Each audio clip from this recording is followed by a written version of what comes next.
Hello boys and girls of all ages. Nice you're back. There are a few things I forgot to mention, so I'll mention them now.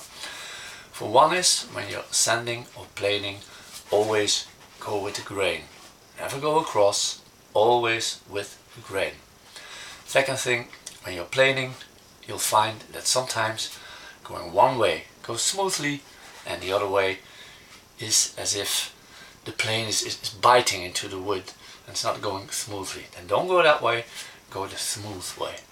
That's normal, a lot of wood does that.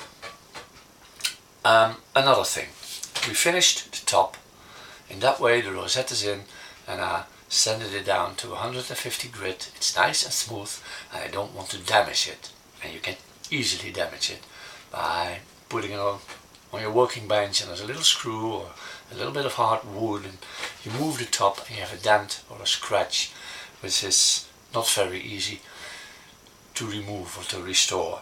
So to prevent that, I always take my top in this stage only on this one. It's a piece of wood, I glued some foam on it, I keep it very clean and I can always put my top on it and work on it without damaging.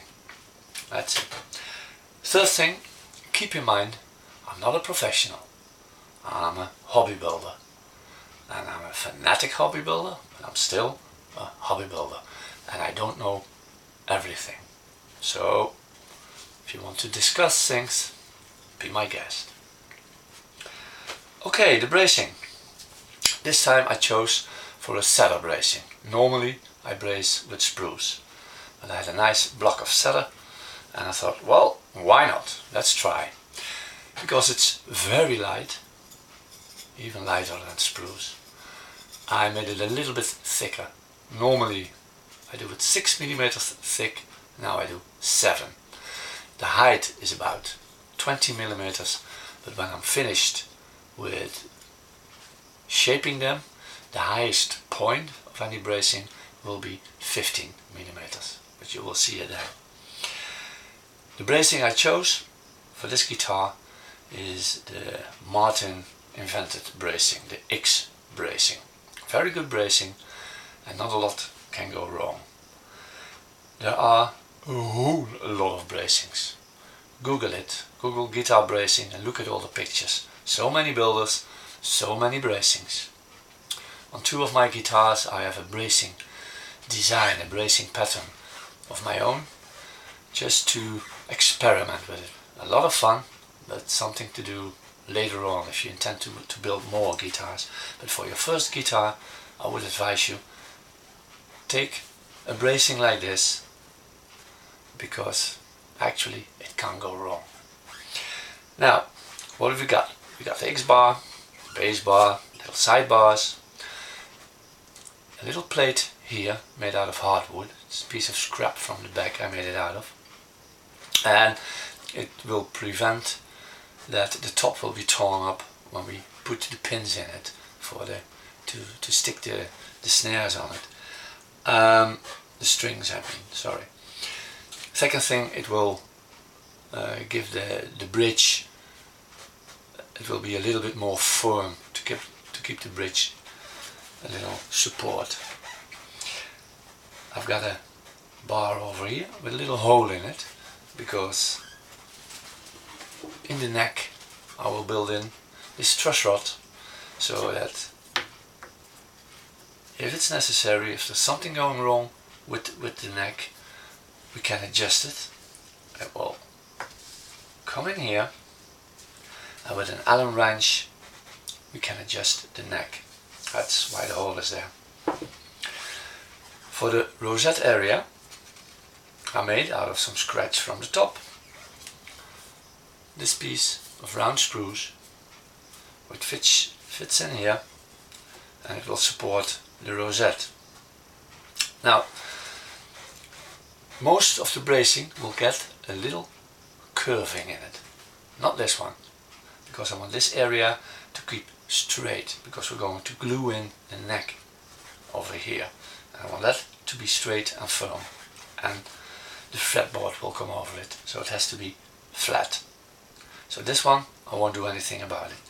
The X bracing, the small ones and the bigger ones, I will give a little curve, so there will be a little curve in the top to give it its possibility to move a little bit when the humidity gets higher or lower. Humidity higher, the wood will suck up moisture and expand. The other way around, lower with the humidity, it will go out of the wood and it will shrink. And because it's a little bit round on the top, it can go along.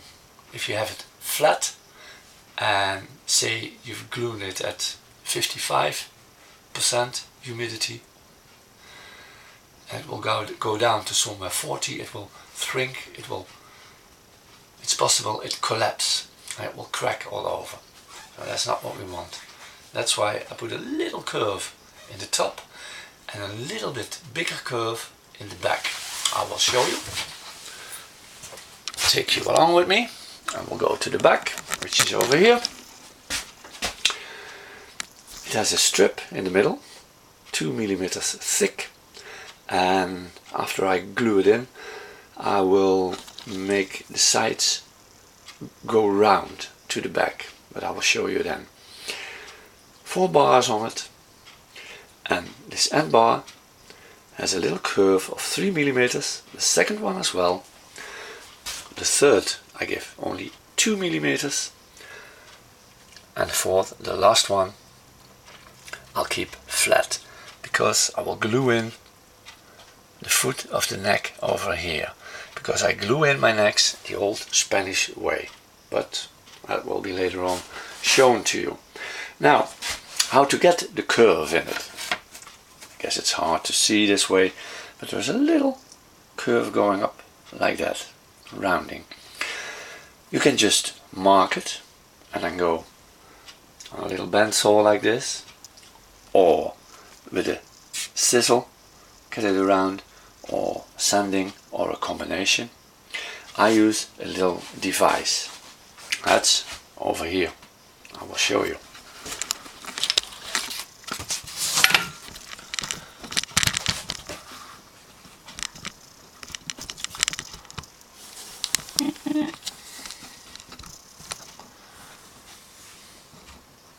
Alright. It's a very simple trick. I have my bar, the center, and here marks where the outlining of the back is. I put it in here, and I put blocks of 3 millimeters thick. One here, one here. I will push it against here, and I have a curve here now, and I will clamp it in.